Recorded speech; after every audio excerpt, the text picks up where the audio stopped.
नमस्कार। हमेशा खुश रहो बिटियाओं। Subject name creative and inclusive school. Session name creating and inclusive school. University name Jyoti Vidyapeeth women's university. We are studying creative and inclusive school. समावेशी शिक्षा। समावेशी शिक्षा की आज आवश्यकता क्यों है, स्कूल कैसे होने चाहिए और कैसे बच्चों को आगे बढ़ाने का एक रास्ता बनाने के लिए जो सरकार इतना ध्यान दे रही है, वो हमारा समावेशी स्कूल का कैसा सेटअप होना चाहिए, वो उस पर हम आज बात करेंगे। या समावेशी शिक्षा का कैसे क्या होना चाहिए और आयोग ने और नीतियों ने क्या क्या बोला। समावेशी शिक्षा एक प्रणाली है।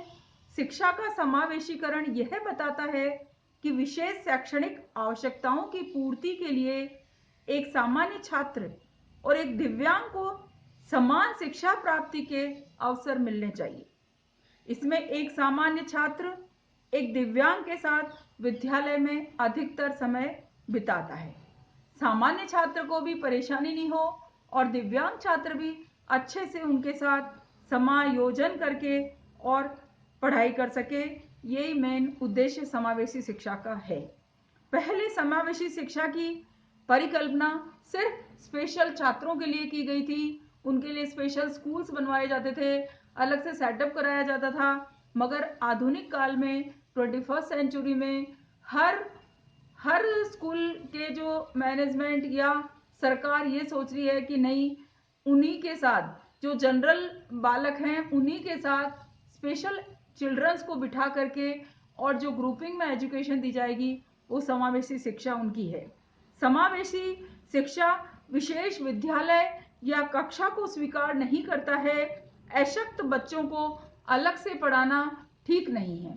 अगर उनको अलग से पढ़ाया जाएगा तो आत्मविश्वास की कमी आएगी और वो आगे नहीं बढ़ सकेंगे।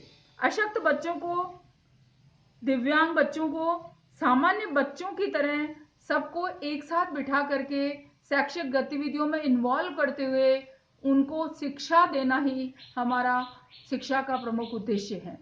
और इसी तरह से पूरा सेटअप इंक्लूसिव स्कूल्स का सरकार ने किया हुआ है। सेंट्रल स्कूलों में, सामान्य स्कूलों में और माध्यमिक स्कूलों में, एलिमेंट्री स्कूलों में हर जगह ऐसी व्यवस्थाएं की जा रही है कि एक दिव्यांग बालक को, एक स्पेशल चिल्ड्रन को कैसे सारी सुविधाएं प्राप्त हो सके। माध्यमिक स्तर पर विकलांगों के लिए इंक्लूसिव एजुकेशन की योजना 2009-10 के दौरान शुरू की गई। इस योजना का उद्देश्य कि primary education, upper primary education पूरी करने के बाद एक बालक कैसे 4 इयर्स सेकेंडरी और सीनियर सेकेंडरी में अपने गोल प्राप्त कर सके, सबके समान बन सके और एक नॉर्मल जो स्टूडेंट होता है उसके बराबर पैरेलल आकर के वो अपने आप को वो सिद्ध कर सके। इस योजना का उद्देश्य शिक्षा का जो वातावरण है वो समान वातावरण प्रोवाइड करना मुख्य उद्देश्य है। विशेष रूप से आवश्यकता वाले बालकों की स्पेन और यूनेस्को के संयुक्त तत्वाधान में कॉन्फ्रेंस आयोजित की गई। 92 देश सम्मिलित हुए।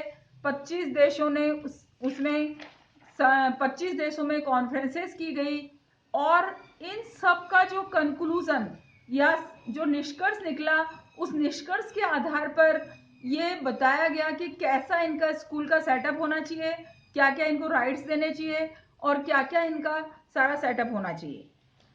सभी के लिए विद्यालय को सभी बच्चों को समायोजित करना चाहिए, भले ही वो शारीरिक, बौद्धिक, मानसिक, सामाजिक तथा भाषाई रूप में या अन्य स्थिति में किसी भी तरह की से ऑटिज्म वाला हो तो अक्षम हो तो उसको समान रूप से विद्यालय में पढ़ने का अधिकार होना चाहिए और सामान्य बालकों के साथ वो अपना अच्छे से जीवन निर्वहन कर सके।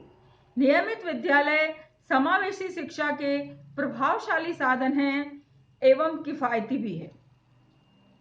शिक्षण सेवाओं में सुधार के लिए सर्वोच्च नीति और बजटीय प्राथमिकता दें। ताकि व्यक्तिगत भिन्नता या समस्याओं के बिना सभी बच्चों को सम्मिलित किया जा सके।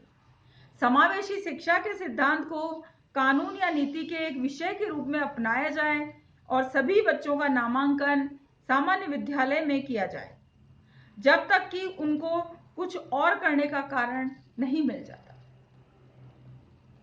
समावेशी देशों के विद्यालयों वाले देशों के साथ प्रदर्शन, परियोजनाओं का विकास, आदान प्रदान को प्रोत्साहित करना चाहिए। निर्णय सृजन एवं नियोजन प्रक्रिया में विकलांग व्यक्तियों के लिए, बालकों के लिए कार्यरत संस्थाओं के साथ अभिभावक, सामुदायिक समितियां, society, community, school, role of teacher सभी को मिलकर के और पूरा सहयोग देना चाहिए ताकि अक्षम बालक, स्पेशल चाइल्ड भी सामान्य बालकों की तरह अपना जीवन निर्वहन कर सके। The session powered by digital version 2.0 Jyoti Vidyapeeth Women's University, and also say hope you are satisfied with my digital session. If you have any query, please mention in comment box. I will resolve it. Thank you.